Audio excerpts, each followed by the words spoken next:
Bharatiya Janata party जितना अधिक बिहार पर फोकस कर रही है उतना अधिक नीतीश कुमार का ग्राफ बढ़ रहा है।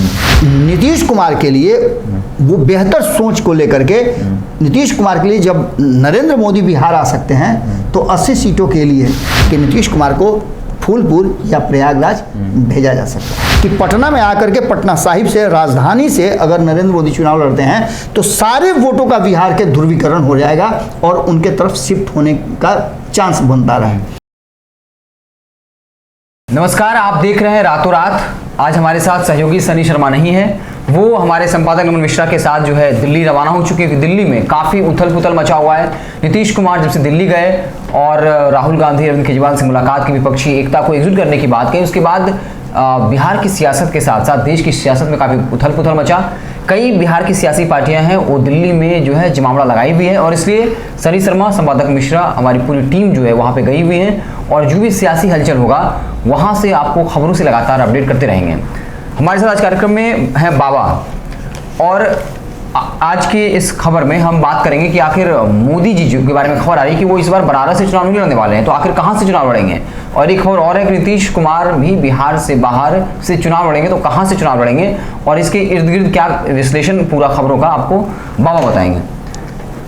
सबसे पहले तो जो इस देश में राजनीतिक माहौल बना है उस माहौल के लिए नीतीश कुमार को कम से कम बधाई तो जरूर बनता है, क्रेडिट देना बनता है कि उन्होंने दिल्ली जाकर के और मैंने ठहरे हुए पानी में ऐसा कंकड़ फेंका है, हलचल मच गया है। तो ऐसे में ये जानना बहुत ज़रूरी हो जाता है कि नीतीश कुमार के इस प्रयास का असर क्या होना है। तो सीधा असर भारतीय जनता पार्टी पर नजर आ रहा है और भारतीय जनता पार्टी जितना अधिक बिहार पर फोकस कर रही है उतना अधिक नीतीश कुमार का ग्राफ बढ़ रहा है। तो फिर नीतीश कुमार को हम, आपको याद होगा कि हमने कल खबरों में आपको बताया था कि आखिर वो कौन सी बात है जिसको लेकर के भारतीय जनता पार्टी इतनी डरी सहमी हुई है। तो नीतीश कुमार का वोट बैंक है, उसमें सेंधमारी कैसे होगी और उनके जाने के बाद उस वोट बैंक को कैसे कंपाइल किया जाएगा। इन सारी चीज़ों को लेकर के सबसे बड़ा सवाल ये उठता है कि नरेंद्र मोदी एक बड़ा नाम है, इससे इनकार नहीं कर सकते हैं, दुनिया भर में उनकी स्वीकार्यता है और आने वाले 2024 के चुनाव में नरेंद्र मोदी एक बार फिर से तीसरी बार प्रधानमंत्री के दावेदार होंगे। ये भी एक बहुत बड़ी बात है और इसके लिए वो हर काम भारतीय जनता पार्टी करेगी जिससे कि वो तीसरी बार भी सत्ता में आ सके केंद्र की। अब इसके लिए क्या कुछ करना है, तो आपने जैसे सवाल किया कि नरेंद्र मोदी चुनाव कहाँ से लड़ेंगे, तो इस बार बनारस से नहीं लड़ेंगे। जो खबरें आ रही हैं उन खबरों के हिसाब से चूंकि टक्कर उनको किसको देना है, नीतीश कुमार को, तो फिर नीतीश कुमार को टक्कर देने के लिए क्या करेंगे। सबसे बड़े राज्य में उन्होंने 2024 में चुनाव लड़ा, 2019 में लड़ा और उसका फायदा उनको मिला।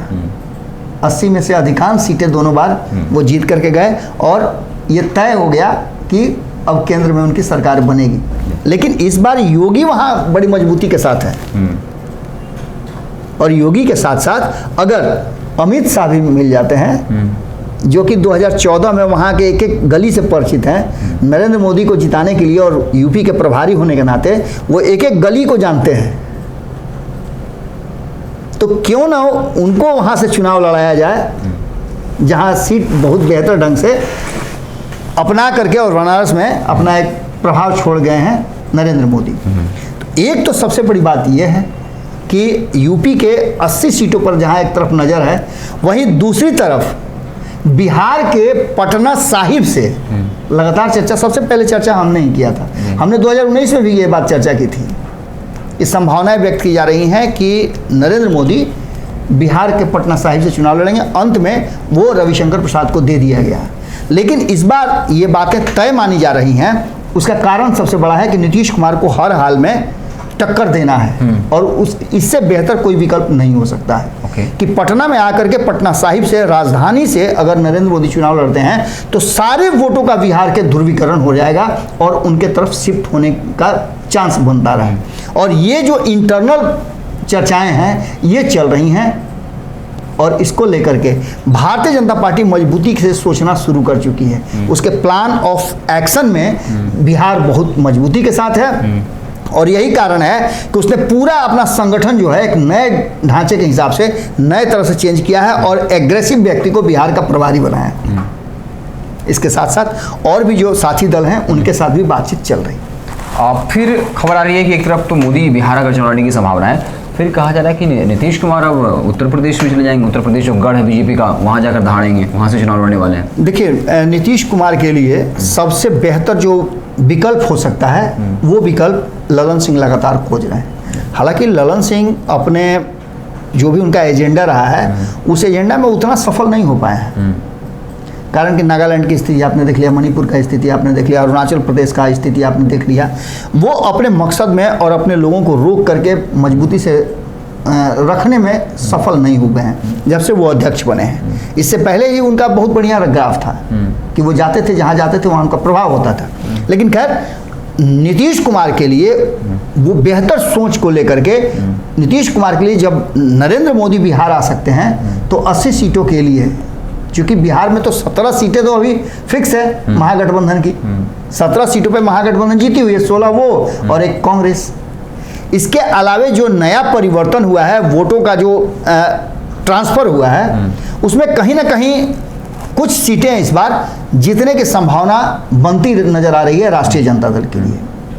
तो ऐसी स्थिति में प्रधानमंत्री नरेंद्र मोदी को टक्कर देने के लिए और उनके गढ़ में जाकर के नीतीश कुमार भी अपना भाग्य आजमाइश करेंगे। इसके लिए कहा यह जा रहा है कि लौकुश बहुल क्षेत्र फूलपुर है, जहां से उनका पिछले समय से सब कुर्मी की संख्या ज़्यादा है, तो वहां से उनको चुनाव लड़ाने की तैयारी हो रही है, प्लॉटिंग शुरू हो चुकी है। लेकिन आप जानते हैं कि जब आप मकान बनाना शुरू करते हैं तो आपके पास बहुत सारा ज़मीन हो तो उसमें से आइडेंटिफाई करते हैं कि कौन सा ज़मीन आपके लिए बेहतर होगा। वहाँ बुलाते हैं आप जो वास्तुविद हैं उनको बुलाते हैं, सारा चीज़ करके तब फिक्स करते हैं कि हमको इस कॉर्नर पे इस जगह बनाना है। तो जहाँ एक तरफ फूलपुर में ज़मीन अपनी प्लॉटिंग हो रही है, वहीं दूसरी तरफ प्रयागराज भी एक बड़ा ऑप्शन हो गया। और ख़ास करके जो कुछ भी घटनाएँ घटी हैं पिछले दिनों प्रयागराज में, उन घटनाओं के कारण नीतीश कुमार के पास एक विकल्प मिल गया है कि वो उत्तर प्रदेश की सरकार को कटघरे में खड़ा कर सकते हैं।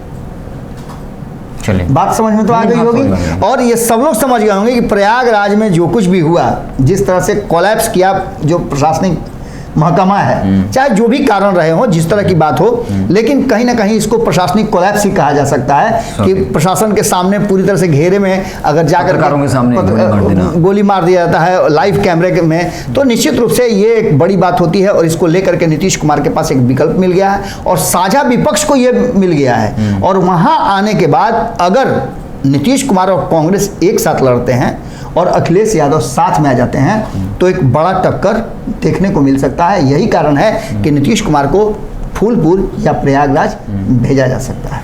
आरसीपी सिंह, चिराग और उपेंद्र कुशवाहा की जिम्मेवारी जो है तय हो गई है। कैसी जिम्मेवारी तय हुई है? देखिए, अगर नीतीश कुमार उत्तर प्रदेश जाते हैं तो बिहार में नीतीश कुमार का जो वैक्यूम होगा, जो जगह खाली होगा, उस जगह को पूरा करने के लिए, और नरेंद्र मोदी अगर पटना साहिब से चुनाव लड़ते हैं तो उनको फुल सपोर्ट देने के लिए इन लोगों का रोल तय हुआ है। ये अभी से जमीन तैयार करेंगे नरेंद्र मोदी के लिए। एक जहां लौकुश की बात होगी, उसके लिए आपको पता है कि आरसीपी सिंह और उपेंद्र कुशवाहा दोनों अपने अपने जो वोट बैंक है उस वोट बैंक की तैयारी करेंगे। और इसमें अगर पशुपति कुमार पारस वाला वोट बैंक मिला दिया, अभी हम चिराग पासवान की बात नहीं कर रहे हैं, अभी हम जीतन राम मांझी की बात नहीं कर रहे हैं, अभी हम मुकेश सहनी की बात नहीं कर रहे हैं, अभी हम विद्यापति चंद्रवंशी की बात नहीं कर रहे हैं, जो पहले से सरेंडर कर चुके हैं कि हाँ भाई हम बिल्कुल ना, हम बात कर रहे हैं पृथ्वी माली की। ये जितने भी लोग हैं, छोटी छोटी पार्टियां हैं, ये सब मिलकर के इस बार नीतीश कुमार को जवाब देने के लिए तैयारी कर रही हैं। क्योंकि नीतीश कुमार एक लंबे समय से बिहार की सत्ता पर है और बिहार का इन लोगों के हिसाब से विकास नहीं हुआ है। तो ऐसी स्थिति में नरेंद्र मोदी जब बिहार से चुनाव लड़ने का फैसला करते हैं या उनकी पार्टी फैसला करती है, तो ऐसी स्थिति में इन लोगों का रोल बड़ा हो जाता है, क्योंकि इनमें से अधिकांश लोग उम्मीदवार भी हैं। तो इन सारी चीज़ों को मिलाकर के जहां एक तरफ कुशवाहा, पारस और आरसीपी का रोल तय हुआ है, अब शुरू में ही आपने बताया कि हमारी पूरी टीम दिल्ली में है, तो दिल्ली हमारी टीम गई काहे के लिए है यही पता करने न गई है कि आखिर वहाँ भीतर से खबर क्या चल रही है। जैसे ही हम लोगों को सूत्रों से मालूम हुआ कि वहाँ एक बड़ा डील हो रहा है, सारा ड्राफ्ट तैयार हो गया है, तो हमारी टीम सूंघने चली गई है जी कि राजनीतिक जो क्या उथल पुथल, हाँ, राजनीतिक सुगंध जो है वो किस तरह से आ रहा है। और आप जानते ही हैं कि डॉक्टर का कंपाउंडर दोनों गए हैं, तो कोई ना कोई ऑपरेशन तो जरूरी होगा। जी चलिए, आपको हमारी बातचीत कैसी लगी, आप क्या कुछ सोचते हैं, कमेंट बॉक्स में ज़रूर बताइएगा। देखते रहें भारत लाइव। बहुत बहुत धन्यवाद। अगर ये वीडियो पसंद आई और वह बिहार के राजनीति और बिहारियत से सरोकार रखेनी तो सब्सक्राइब बटन दबा के चैनल के सब्सक्राइब कर ली। ओजे एगो घंटी बा, ओकरा बटन दबा देला से कुल सटीक और मारक खबर रुआ मुफ्त में मिल जाई। अगर रुआ पत्रकारिता के हमनी के नया प्रयोग में सहयोग कर चाहतानी तो ज्वाइन बटन दबा दी। पेटीएम नंबर नोट कर ली 9386816700। धन्यवाद।